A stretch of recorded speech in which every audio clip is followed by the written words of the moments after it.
Our temples do not belong to us. I am not being rhetorical here. This is a statement of fact. Hindu temples have been usurped by the very institution that is duty bound to protect the freedom of religion, the Indian state. In states like Tamil Nadu, for every 100 rupees that you donate to a temple under state control, which is almost every temple, 18 rupees land in the coffers of the government. Effectively, Hindus pay a religious tax, a kind of jizya, for donating money to religious causes dear to them. Remember that the next time you visit a temple. However, that's not all. Bear with me a few minutes more.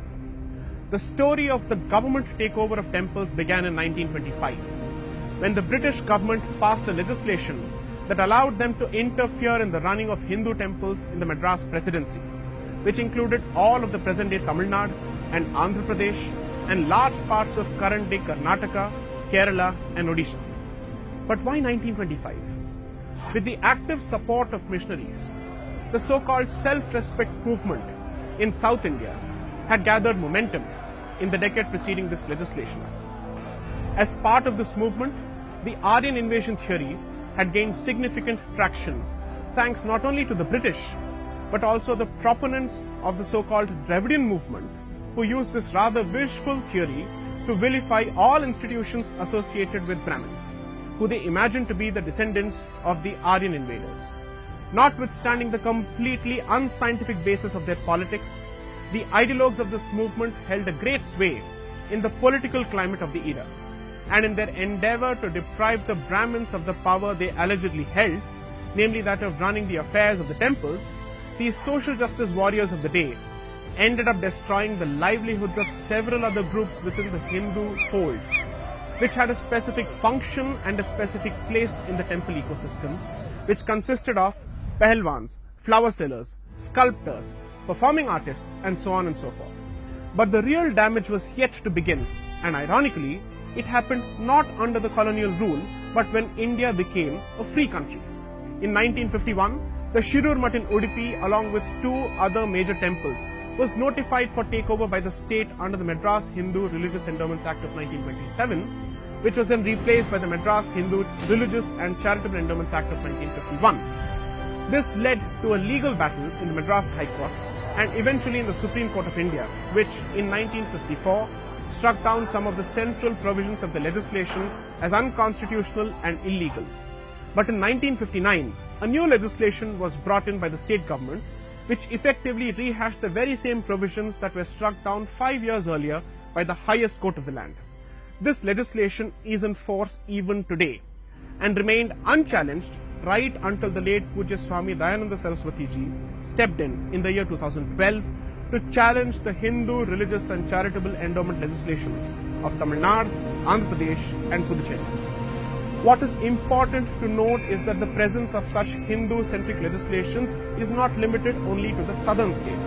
Bihar, Himachal Pradesh, Uttar Pradesh, Odisha and Maharashtra too have legislations which control Hindu temples.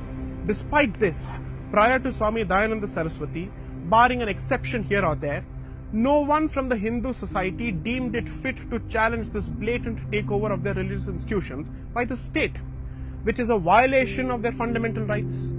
The legendary apathy of the modern Hindu was on glorious display.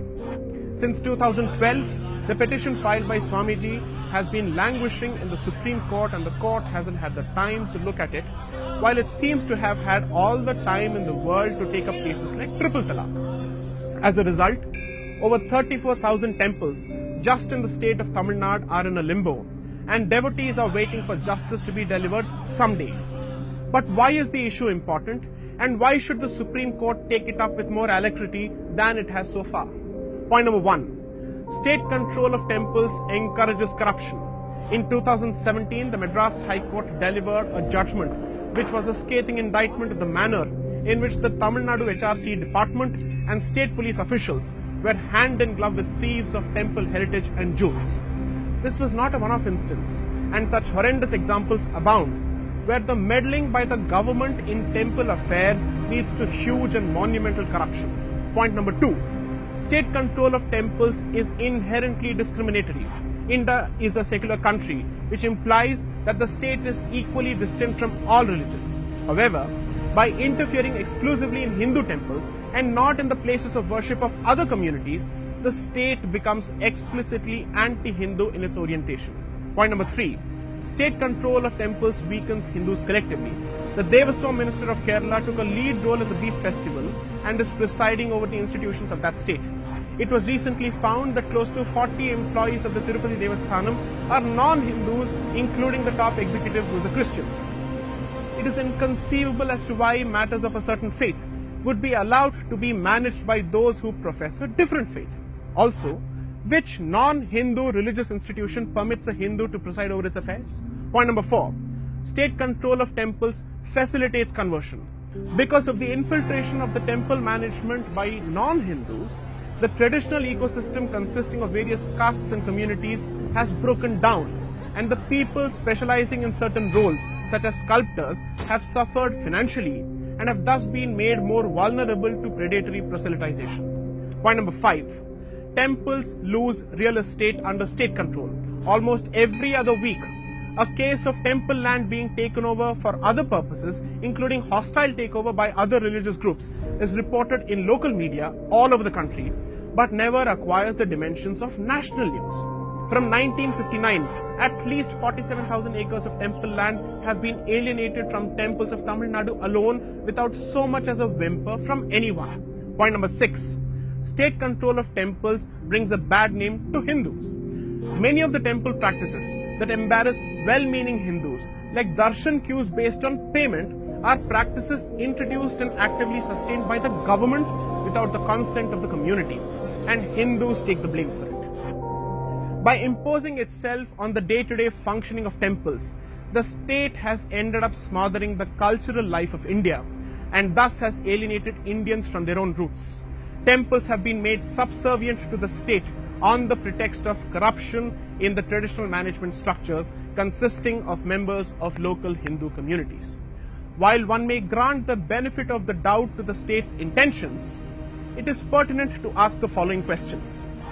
Once the state has set the house in order, what prevents it from exiting? What is the reasonable duration for which the state may be temporarily allowed to take over the management of a given temple? Most importantly, is corruption limited only to Hindu institutions? After all, the church owns vast tracts of prime agricultural land in India, and corruption in its dealings is not unheard of. Why then are temples singled out in such a shameless manner? The temple happens to be the first choice for an average Hindu in spiritual and religious matters. The temple is the nerve center of the Hindu society and identity, whether it is in terms of upliftment of the poor, education, culture, arts, or plain community strengthening. By taking over temples, the state has paralyzed the Hindu society. Temples in the long run will play a pivotal role in forging a sense of civilizational unity.